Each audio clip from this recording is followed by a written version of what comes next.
for your strength. And on behalf of everybody in the truther community, I'm so grateful for you. Oh, that means a lot to me, 𝐙𝐿𝐻. Thank you so much. You're welcome. You're welcome. Thank you.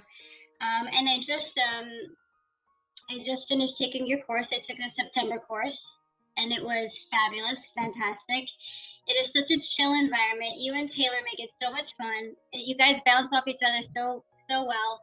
And it's a good energy in the course, good information, and you just give so much time for people to ask questions, which is so important. Everybody has so many questions, and you really just set aside so much of the time to let the people ask.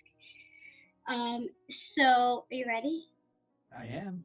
Okay, let's go. The first thing that I wanted to talk about today, because I don't really have the story straight in my head, is the story of your birth and what happened to your mom when she was pregnant with you. And I would love to, you just showed me before we started recording a picture of your mom, and I would love everybody to see your mom and how beautiful she was, so we could have the picture of her in our mind as you're telling the story of who she was and what she went through. Sure. Let me get the picture. So this is her. There you go. So beautiful. Okay. That's her when she was like 19, 20 or 21. I'm not sure, but in her youthful days. And her story is deep. Well, okay, first of all, let me rewind back to even before I was conceived. I come from a very mysterious family. My grandfather, her father, was an international drug lord, and he inherited his empire from his father. His father, Abel, was also part of this, but back then his father, my great-grandfather, was more into the transportation of illegal alcohol, this is when alcohol was illegal back in the early 1900s before it became legal. And that's how it all started with my great-grandfather, who operated from Spain. So he had a huge connection with the Godfather of Italy, with the Russians, with the Colombians, and he spoke many languages, my great-grandfather. And so he inherited his, I guess, empire through his father. So there was always like this thing where it's the first male born, right? First male born inherits, the family's empire. And so my grandfather inherited, and he was expecting his first male born. And so it's weird the way the universe works. So apparently he lost 3 childs, which were both going to be males, all 3 of them, sorry. And they were all going to be males. And one of them had complications and was miscarried at 6 months. The other one had complications and was miscarried at 4 months. And then the third one was born, but right when he was born, he had some issue where he just couldn't make it. He didn't make it. And then finally they tried again for the fourth time, but this time it was a woman, and he wasn't very happy about that. He wasn't very happy about that. And that woman was my mother. So my mother did make it. She was born, and because he was furious that it wasn't a male, it wasn't a son, he made my grandmother believe that, first of all, he took my mom and he took her over to his mom's house, my great-grandmother, in order for her to raise her. And then she ended up telling my grandmother that she didn't make it after all, just like all the other prior childs, that, she also passed away, which was a great deception to my grandmother. My grandmother thought, that she also had complications and that she didn't make it. But in essence, she did, right? He just kind of took her over to be raised by his own mother. And so, they tried again. They kept trying, and now he was just having girl after girl. At that point, he was just like, he felt like he was cursed. So he ended up having 9 girls. It's interesting the way the universe works, huh? Right, God has a sense of humor. Okay, so my mom's story reads like Cinderella. Okay, so this is where I'm getting at with this. So basically, after 5 or 6 years, the 9 sisters, well, back then there was like 6 sisters. The rest came later. They were already grown up, and my mother was, my mother was already 8 or 9. So a lot of those sisters were like 8, 7, 6, 5, 4, and then one of them, a couple of them were like 3 and 1 toddlers, but a few of them had already, reached the higher age. And one day my mother decided to visit her mom, to visit her family. I don't know how it happened. My grandfather told his mother to keep her secret, to keep her locked in and just raise her and educate her with no one knowing that she was alive. And so I don't know how it happened, but one day my mother showed up at the age of 9, I think, and she had like a little bob haircut, like a little bob do. So she kind of looked like a boy. And so she came to the door at her parents' house, and my grandmother answered and she said, "What do you want, little boy?" And my mother looked up to her mom and said, "I'm not no little boy. I'm your firstborn, Maria." And my grandmother said, "What do you mean you're my firstborn? You're not my firstborn. My children are inside the house. Who are you, little kid? It's time for you to go." And she goes, "No, no, no, wait, don't close the door. You know, um, you've been lied to about my birth. Your husband, my father, deceived you, making you believe that I didn't make it. And this whole time I was raised by his mom. And now I want to reunite with you." And she goes, "What do you mean? You can't be my firstborn. She died. She died within hours." And she goes, "No, no, no, no. Listen, you have to understand. I'm her. I never died. I'm here. I'm real." And then finally, I guess my grandmother called my grandfather and confronted him.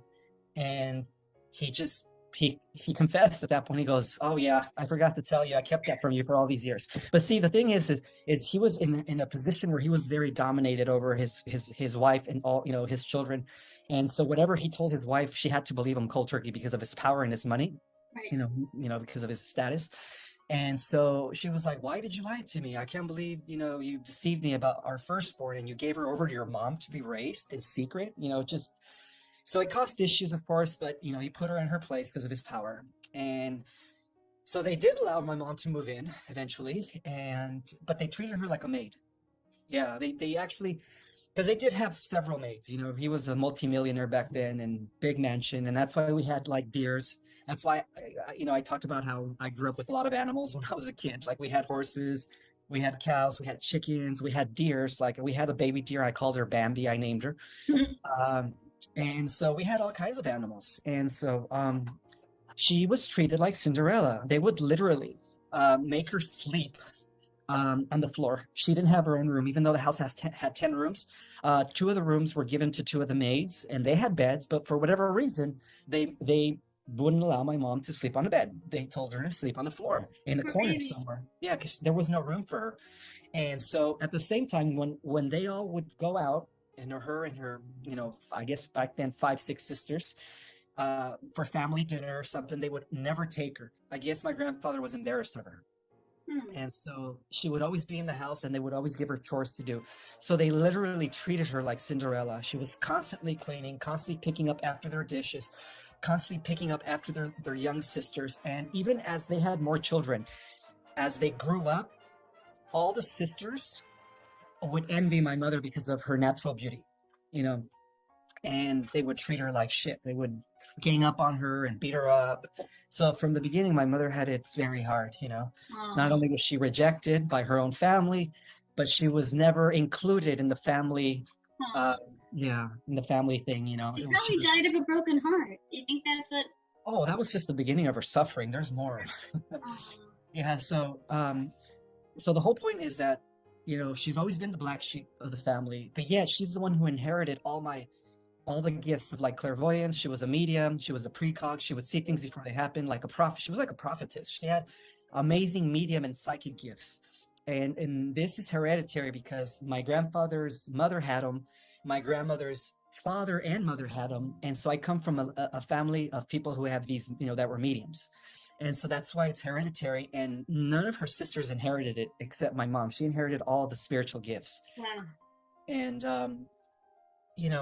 the whole point is that all her life she suffered because of the fact that my grandfather wanted a first male born and he never had a chance to have a first male born. So he, I guess, made her life, miserable as a result of that. And one day, she was always trying to appease him. She was like, when she was 18, she was like, "Dad, give me an opportunity. I know I could do good in your business." She had no clue that he was, dealing with international illegal stuff. She was just like, she knew he was wealthy. She knew he owned a lot of land and that he had a lot of people working for him, including policemen and politicians. They, were all paid by him to, do his bidding. And she would always appease him and try to win his favor. And then one day he said, "All right, if you want to win my favor, I have a check that I need you to cash. It comes from, a transaction I just made, and I need you to go to this specific bank at this specific time and cash this check." And she went to the bank, and it was a check for $1 million. And then back then in the early 70s, $1 million was a lot of money. Or I'm sorry, yeah, early 70s. Yeah, it was early 70s. I'm sorry, I was born in 77, so it was like maybe 70, 76, 75. It was like a year before I was born, or a year or two. But so she goes to this bank, and it turns out that he completely set her up with a check with no funds, an illegal check. So he set it up in a way where she got arrested. Again, he was an evil man, unfortunately for him. But later on, his karma caught up to him and through cancer, and that was a different story. But so she ended up going to jail. And when she was in jail, because she was like the most prettiest girl in jail, all the other girls would like beat her up and treat her like shit. And then one day, one day they decided to torture her. And what they did to torture my mother in jail. And I think that it was an order by my grandfather, because my grandfather also had connections in prisons, and he would like tell people what to do in prisons. And by his command and by his order, they tortured her. And it is just sad. I mean, I'm going to just tell you what they did to her. They would put water in her eyes, and they would take electrical wires and shock her eyes, so her eyes would start like bleeding, and she was like just bleeding from her eyes. Her face was like swollen from all the harsh, brutal beatings that she got. And then luckily she had already been with my dad, my biological father. And he was studying to become an attorney, and so he used everything in his power to get her out as soon as possible. So after she went through that torture, my father was able to get her out of jail, out of prison. And from what I was told is that she was all bruised up, like you couldn't even see her face anymore, and her eyes were all swollen. And so she suffered a lot, and all because my grandfather never had her first male born. He put her through a lot of torture. But anyhow, fast forward into when I was conceived. Okay, so when I was conceived, you could say that it was, the way she told me was, she was taken aboard a big place where the angels were around her. She didn't know they were ETs, right?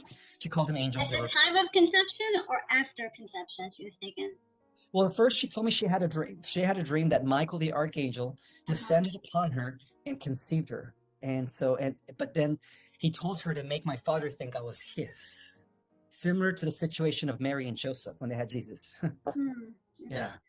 Yeah, so Michael came forward. I know this sounds weird, but according to her, Michael the archangel was the one who conceived her egg. And the reason he picked her was because I come from a lineage that could be, I guess she carries a high concentration of the Holy Grail blood. And that's why they picked her, And so she was taken throughout her pregnancy with me. She would tell me about these beautiful experiences where she was aboard she called it aboard heaven, but I believe it was a mothership.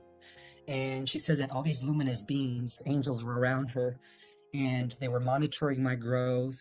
They were checking my status, every few months to seeing how I was developing.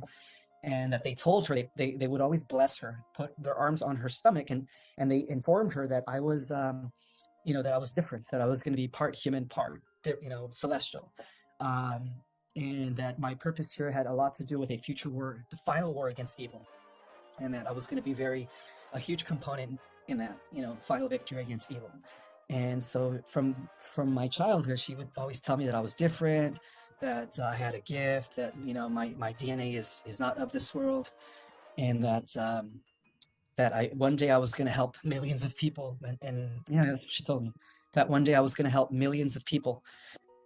Whatever that meant back then, I didn't know, but now I know what it meant. I'm activating, the information that I'm bringing forth is helping people remember who they are, and people are being triggered, people are being activated. So I think that's what she meant, that one day I was just going to help millions of people. So I believe that those millions of people that she was referring to are the star seeds, are the volunteer souls that came to save the earth and the organic way of life. So that was a quick story. Wow, thank you, Ismael. That's a fascinating story, and I believe every word, because we're living in these times where all bets are off. and anything is possible. And I've opened my consciousness in ways, and you've helped me do this too, I'm thinking of things in terms of the galactic context. I'm going back and like reframing. There's a lot of questions for you about the Bible, and I'm thinking of the Bible in galactic terms now. And I'm just amazed at that story of your mom. Wow. God bless her. God bless her. Hopefully we get to reunite and actually meet her soon. Oh, she's already sitting on her throne, I guess. Yeah.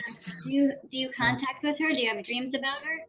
I do sometimes, and when I'm in dire situations or what appear to be in troublesome scenarios, I feel like she's always there to help me. And so I do feel her presence a lot around me, especially nowadays that I'm like reaching a lot of people. I feel like she's protecting me along with my ancestors and my guardian angels. Were you overwhelmed as a kid when she would tell you that you're going to have this big mission? Did that overwhelm you?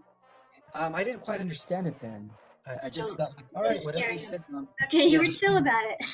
I was chill. Yeah, I didn't know what she meant. I thought at one point I just thought maybe it was just her trying to make me feel a little better because I was always bullied throughout grade school, And but so she was serious. She meant it. Serious. Yeah, she meant it. I want to go back to something that we spoke about in our first interview. It's called the Foundation Stone, and I did a little more research about it. I'm actually reading a book about it, and in this book, this man, his name is, I sent you this book, I messaged you about it, Joel David Bax, and it's called The Jerusalem Stone of Consciousness.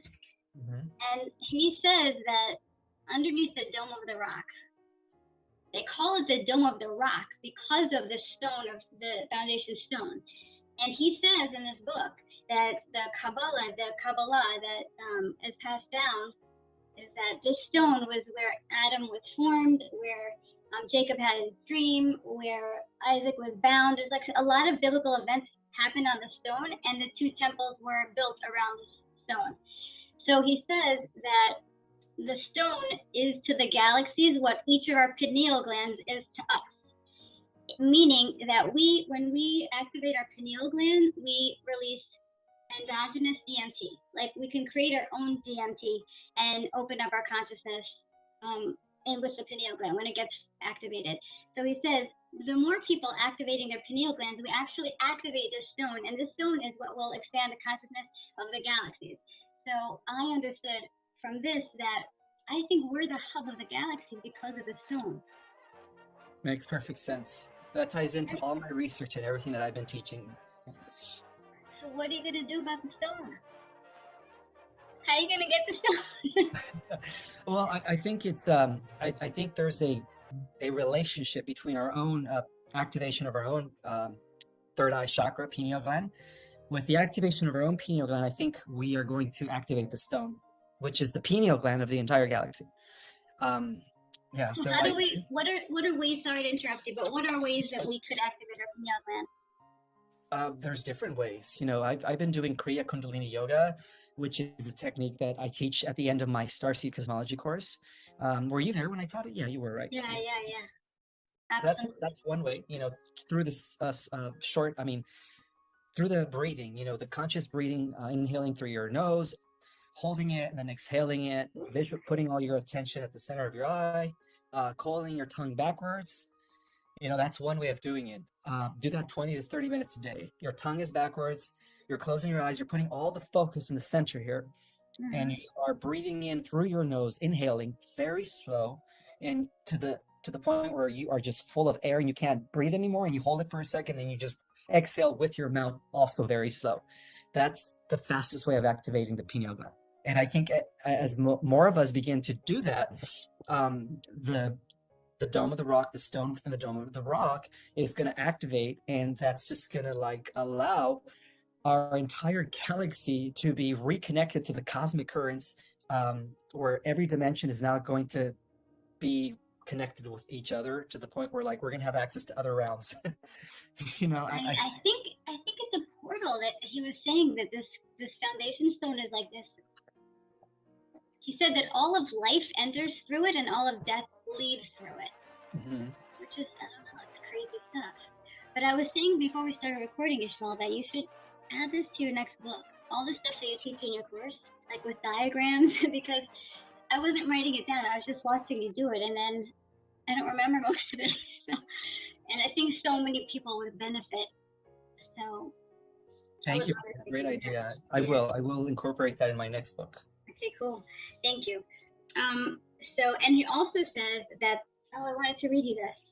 Mm-hmm. He says that the word Zion is a code name for foundation stone. And I know you love the word Zion.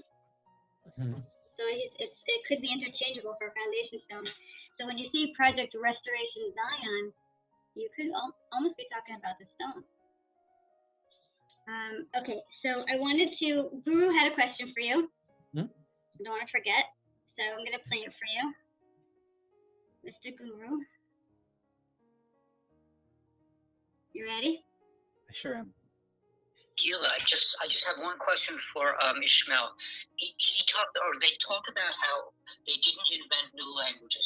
Where does Hebrew come from? What is it, Pleiadian? What is the source of Hebrew? I don't know if you knew that already, but I'm curious because it is Pleiadian language for the. That's the gist of the question. Yes. Where did Hebrew come from? The language Hebrew comes from the Pleiadians. It used to be called Ibiru, and that's why they call it Nibiru, the planet Nibiru. So on the planet Nibiru, they spoke Hebrew, but it used to be called Ibiru, and then later they put an H in front of the word.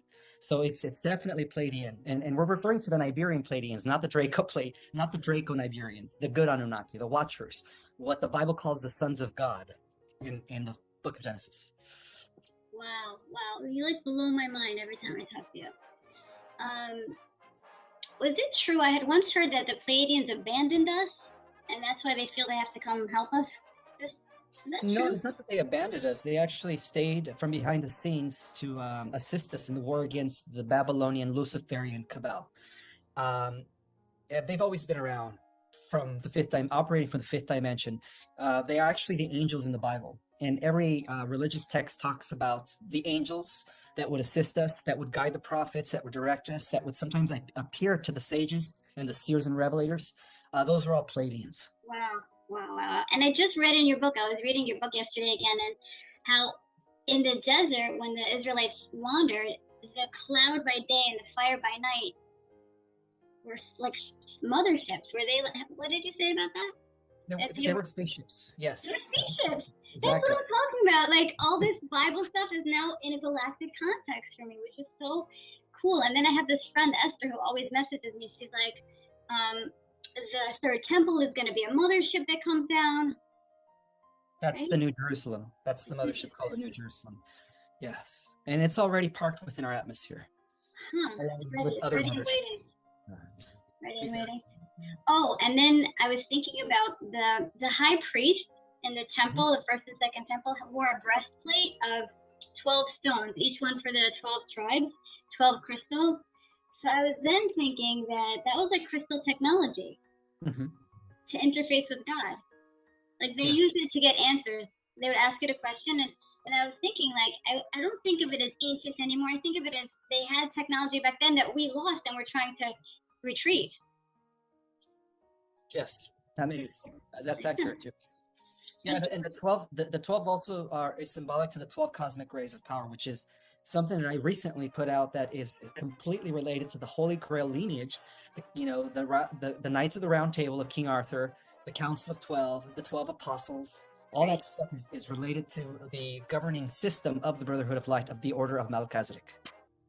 Right. The galaxies are like organized by 12. Exactly. Everything within, well, it's because we're part of the 12th creation, but everything within the 12th creation is organized within the system of the 12. But as I speak, we're now going to be entering the 13th creation. So what does that mean?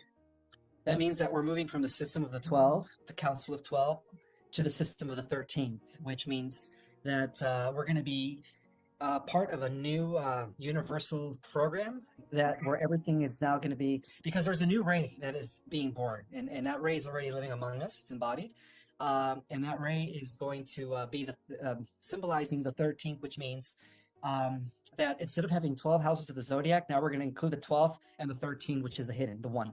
It also ties into the return of the sacred divine feminine, or the restoration of the mother goddess, the central universe of the holy Shekinah. Shekinah means feminine creation. I knew Uh, that. which is the offspring or the bride of Yahweh. Yahweh is masculine creation, right? Our universal father, Yahweh, our universal mother, Shekinah, right? They have different names. So we're going into the system of the motherverse, as the light circuits reconnect our galaxy with M31 Andromeda. We're going to go from this current reality into one that is plugged into the eternal life systems, and that new creation is going to be kickstarted with the ascension of the earth, which is going to be awesome. So everything's moving the system of the 13th. Because I always learned in my upbringing with Judaism that there's this light that God had at creation. It's called the Or Haganuz in Hebrew, and it means that he hid away in like a jar, a special light. So that could be the 13th ray. That could be the special light that he's going to bring back. Yeah, that's very cool. Okay, in your course, you spoke about involution and evolution, and every time I hear you teach something, I understand it better. So I understood what it means to come down from higher dimensions as opposed to evolving up from lower dimensions. Can the soul go through both processes? Like, let's say I had an Akashic record reading that said I had 707 lives. So I'm thinking, what process did I go through? All those lives, did I climb, and then decide to descend? How does it work? How it works is this is an individual process as well as a collective process. In terms of being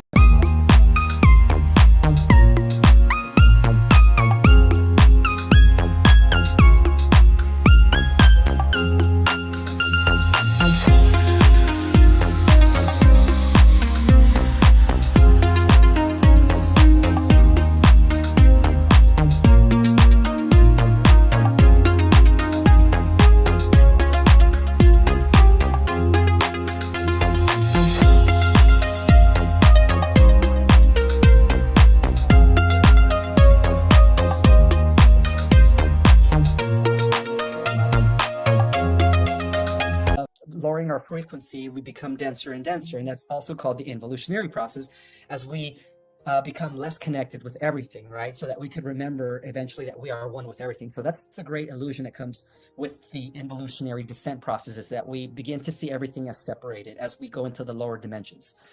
And then, of course, the opposite of that would be the ascension, which is the evolutionary process, the remembrance that we're all interconnected, that everything is one, that everything is energy, and that we're all part of a greater organism, and that allows an individual to begin the ascension process as the individualized unit of consciousness of that individual eventually reunites with the consciousness of the all, which is the logos.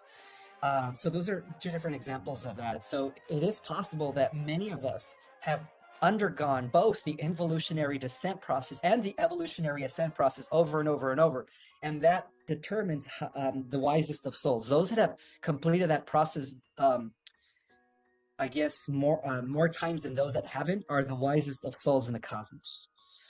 So because of the fact that we do operate different avatars, and we do exist simultaneously in other realms and parallel universes, there's different aspects of ourselves. Your aspect right now existing in this realm could be part of the involutionary process, but then there's another aspect of 𝐙𝐃𝐂 that's already completed the ascension process, where she is now reunited with the totality of everything. I don't know if that makes sense. It does make sense, believe it or not. I get it. I have to think about it more later, but I think I get it. Okay, the next thing I wanted to ask you. Okay, the financial part of the awakening. I love it. Like, I follow Mel Carmine and Amber and Whiplash and Emily, and like I'm like lit up by this financial, because I understand, Ismael, that this is our liberation. When the planet shifts to the quantum financial system, it's like we're all bust out of jail, So it gives me the biggest satisfaction to help people set up lobster wallets, buy XRP, I feel like I love helping people do this because I understand that I'm helping them liberate themselves. My question for you, Ismael, is this. Does that mean I'm going to be like stuck in the fourth dimension for a while because I love this aspect so much? No, not at all. Okay, thanks for saying that. Yeah, that's good for the younger souls that are moving up to the fourth dimension or the fourth density. But for us, the starseeds, we're going directly into the fifth and above. So who's Which going to means help them? They'll we're have. we are. We're still going to have the ability to, through the process of lowering our frequency, pop into their dimension, and then Oh, so they're going to see us as the Pleiadians did in ancient times, where the Pleiadians would come as angels, and they would pop out of reality. oh, that'll be so fun. That'll be so fun. I just hope that they don't worship us as gods. I'm just kidding. We No, won't. we're going to be humble. We're going to be humble this time. You're already humble. You're already. You're teaching everybody how to be humble. Okay, why is the God in the Bible portrayed as with these angry and frightening emotions? It always scared me as a little kid. I was terrified of God because of the way he was taught to me. Okay, so that was the tampering that took place with the Babylonian priesthood. They totally tampered. Well, when they reorganized as the Catholic Church, that's when the tampering came. The canonization of the accepted books of the Bible were completely modified to make it seem like the God of the Old Testament was this vengeful God. But who they were really referring to was Marduk. Marduk was the vengeful one, the son of Enki, not Enlil. Enlil's Jehovah, Elion, was the God of the Hebrews. He was actually very benevolent. And yes, there was times where he would forbid them to mix with the other groups like the Canaanites because of the fact that the other groups carried a high concentration of reptilian genetics, and they wanted to maintain a pure lineage that later led to the incarnation of Jesus. So that's why it was very adamant for the Hebrew God to prohibit the early Israelites to mix with other clans and races, because they wanted to maintain that purity of that blueprint bloodline that was related to the lineage of the guardians, in other words. Yeah, no, that makes perfect sense. Perfect sense. Okay, I want to ask you about some current topics also. Princess Diana, do you think she's still alive? Oh, most definitely. And she is, she's on and off, going off world. She is existing in a beautiful, beautiful place over in Mars. Mars is built, it's got elaborate, futuristic cities already. And there's a place where all the people that fake their death that are part of the White Hat team have been, taken off for refuge in order to protect them. And so a lot of them are off world right now. And very soon, when the EBS rolls in or becomes announced and the new system comes in, they're all going to return. It's going to be a huge shock to the world. Party! Big party! And we're all going to be so happy. All the people who have been waiting for this. So how was it that she left her kids? That's always my question. Like the two princes, how was she able to leave them behind with those evil people? Well, the way it happened was she knew that it was about sparing and protecting her life, and so she left certain people to protect and guard and kind of watch over her kids. And the one kid that pretty much leaned in favor of the good side was Harry. That's why he left, the Windsor family. But the other one, the firstborn, William, apparently he inherited a lot of his father's genetics, whereas Harry inherited most of his mother's genetics. Now, the difference is that Princess Diana she's a part of the Holy Grail lineage, by the way. She's a descendant of King Arthur, the real heir to the throne of England. The imposters that took over 300 years ago changed their name to Windsor from something else. They were a German tribe. And so, those were the imposters. And that goes for all the monarchies of Europe. All of them are imposters. The real heirs to the throne of Europe were those of the Holy Grail lineage, of the ancient Druidic line of King David. Wow. So thank you. That really answers that. It was always made me confused how a mother could leave her kids. But now I understand she really had no choice. Oh, no. She had to, make sure that her life was spared first and foremost. Secure. Lineage, yeah. Do you know why Ivanka Trump converted to Judaism, Orthodox Judaism? Well, perhaps because of her husband. He's very active in the religion. But I can't. I don't really know why, other than just assuming that that's the reason why. But I do know that she's being groomed by the Alliance for her role in future leadership with the new system. Because of the fact that her father is also carries a very powerful percentage of the Holy Grail lineage. So, yeah, there's a lot of NPCs out there that have clones or that are posing as real people. Rather, I'm sorry. Right. Oh, that's interesting. The souls of celebrities that were like captured, trapped, seduced, and then like cloned.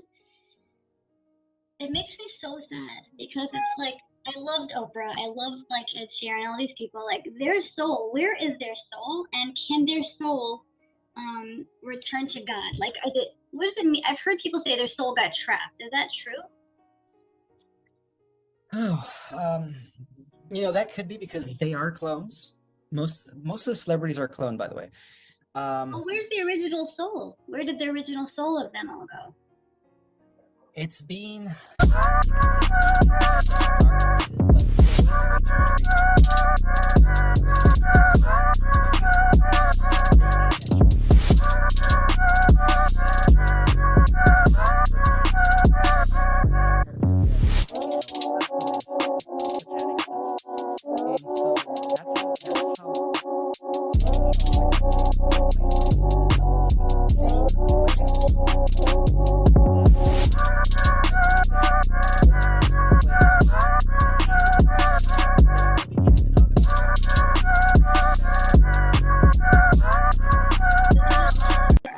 No, they're not lost forever.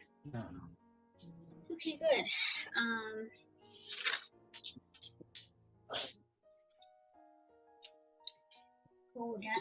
This is such a burning question for me.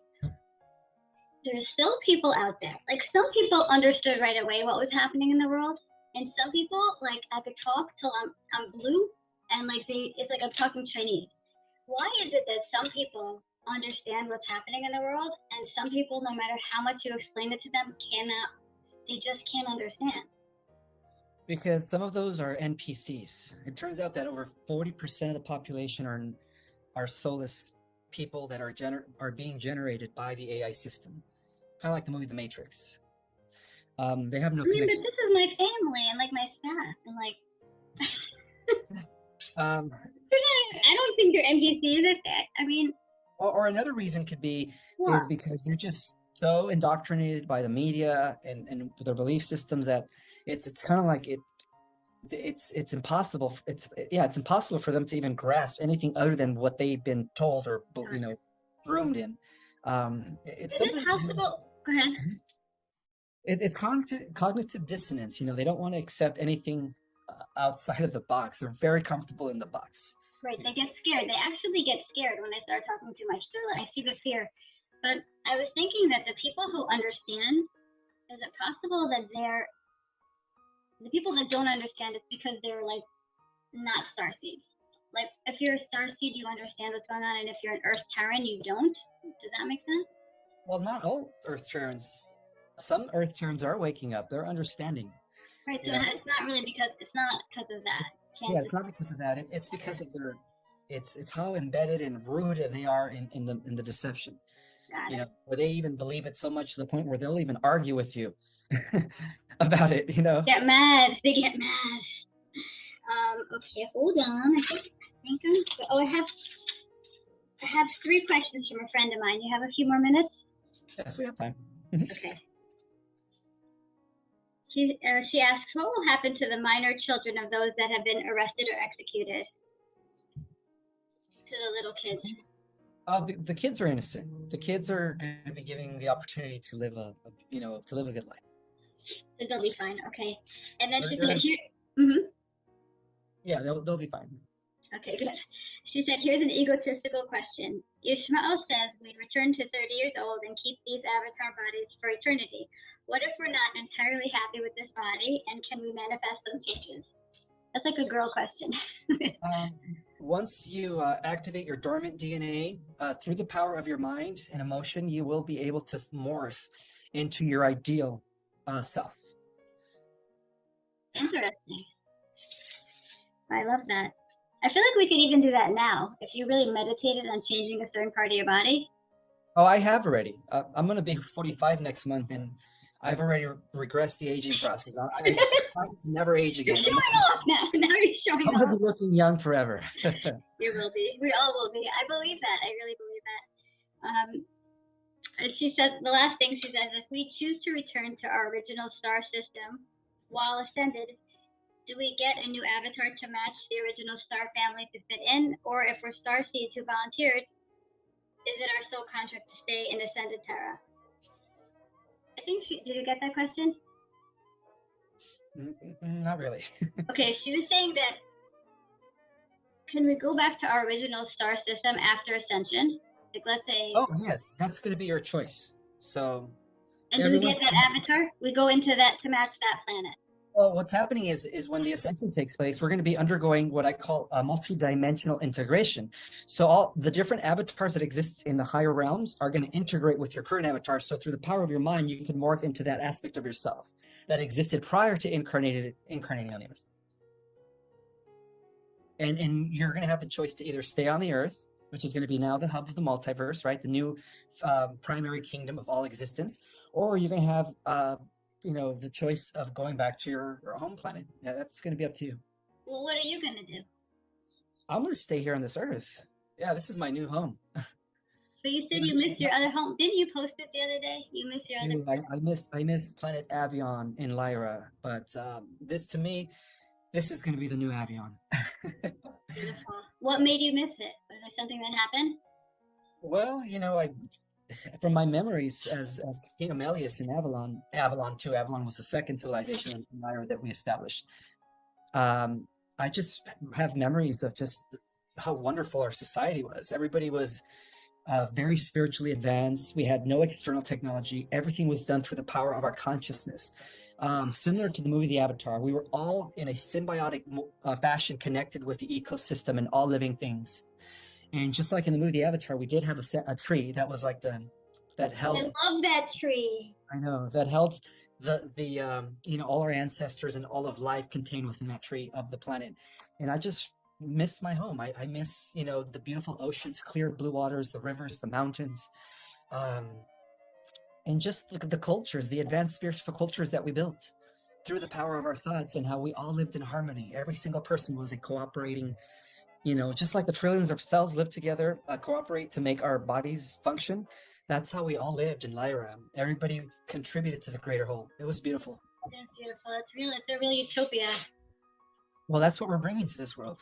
I can't And in wait. fact, something that I reveal in my book is that when they destroyed my home planet Avion, a chunk of Avion later was picked up by the Syrian High Council to develop the Battlestar planet Nibiru when they created the Anuhasi, the powerful lineage, right, of Michael, the Archangel. And then a part of Avion later developed into the second Earth, which existed in the Pleiadians.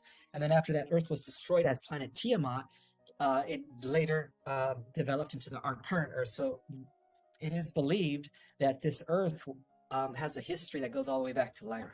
That was, it's part of that chunk that later evolved into a new planet and stuff. Oh, I love that. I love that. I love hearing all these stories from you. It sounds right. It sounds like something I remember. I actually had a memory come back to me about learning how to fly.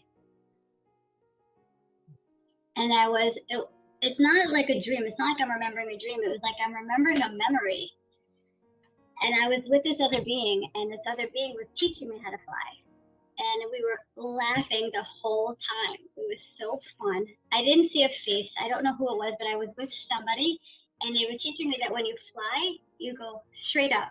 You don't go diagonal. They're like, you go straight up. And I kept practicing the takeoff, and it was cool to actually experience a memory come back in. It's all going to be coming back to us when our dormant DNA becomes activated. Yeah. How much longer, Ismael? How much longer? Hoping by tomorrow. I miss you. I'm sticking to my original vision between now and 2024. Or tomorrow. Well, thank you for today. I'm really grateful. Thank you for making the time for me today. And my pleasure. We'll pick it up next time. Yes, we will. To be continued. To be continued. Bye, guys.